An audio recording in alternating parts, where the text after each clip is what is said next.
Let's be honest, sometimes we need to let go of people. It feels like uninstalling an app you've used for years. You know it's draining your battery, but your brain's like, what if I need it someday? Here's the tea. Not everyone in your life is meant to be there forever, and learning to let go is key to your happiness. Some people are like Netflix free trials, useful, but temporary. Hi guys, I'm Luna, and today let's break down why our brains cling to people, and more importantly, how to finally free yourself. Stay with me till the end. You might hear the sentence that finally sets you free. Philosophy. First, let's understand why we should let go of people and how it's just a part of our normal lives. The ancient Greek philosopher Epictetus once said, "Don't demand that things happen as you wish, but wish that they happen as they do, and you will go on well."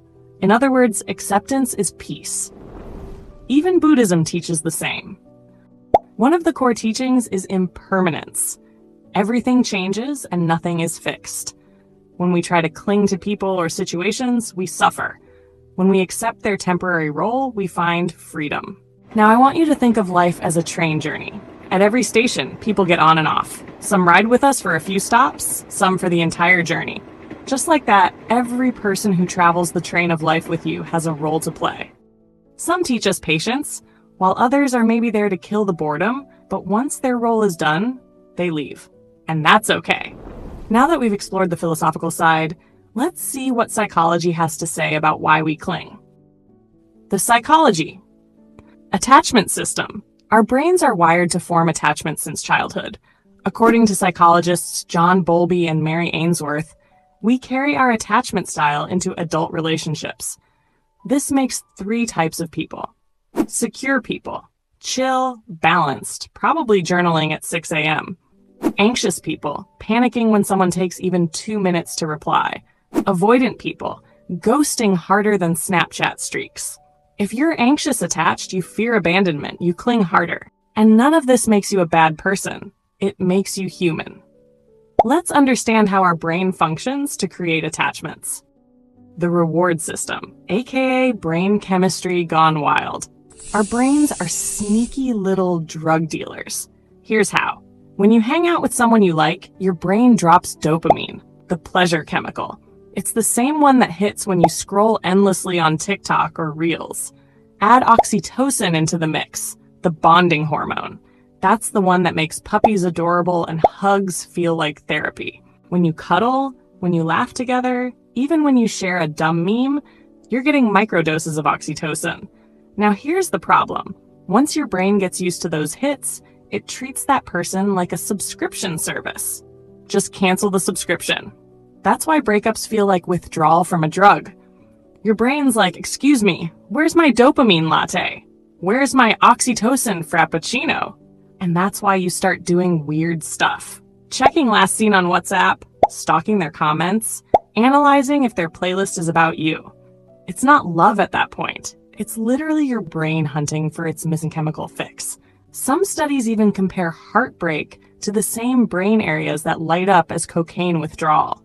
Like, imagine crying over someone while your brain is basically screaming, yo, where's my next hit?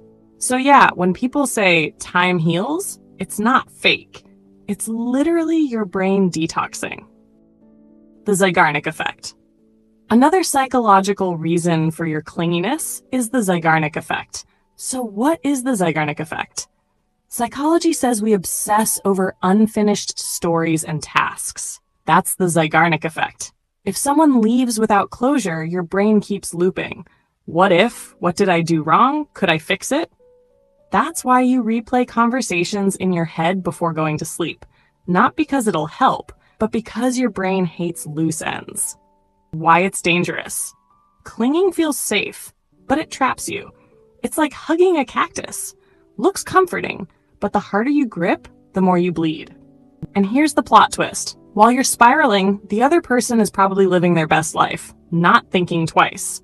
This can affect your mental health in many ways, so it's important to master the art of letting go. But how do you do it? Here are some easy and doable steps you can follow. Step 1. Awareness and labeling. Catch your clingy thoughts. Say out loud, this is my attachment system talking, not my truth. Labeling breaks the autopilot cycle. Step 2. Break the habit loop. Instead of refreshing Insta, do something physical. Stretch, dance, or touch some grass. Like literally touch some grass. Think of your brain like a toddler. Distract it with something shiny. Step 3. Reframe the story. Stop saying, "they left me." Start saying, "they were a chapter and chapters end." That way, your brain doesn't see it as unfinished. It's just the end of season 1. Step 4. Build self-identity. The less you know who you are, the more you cling. So build routines, hobbies, and goals that are yours alone. Become the main character so you're not begging for side characters to validate you. The stronger your sense of self, the less you need someone else to complete you. In other words, love yourself so much that you would not feel the need for others to love you. Step 5. Secure attachments. Elsewhere. Replace the missing oxytocin with safe, healthy bonds. Basically, don't pour all your emotional stock into one person. Diversify your portfolio, bestie. These steps will only work if you apply them in your life. So stop being lazy and start prioritizing yourself. So here's the truth. Clinging isn't you being weak. It's your brain doing its drug dealer thing with dopamine and oxytocin. But brains are retrainable. With awareness, reframing, and self-growth, you can detox and break free. And one more thing. Letting go isn't about deleting people from your memory. It's about updating your software. You keep the lessons, lose the bugs. Let go of the addiction, and remember, you're not a side character in someone else's story.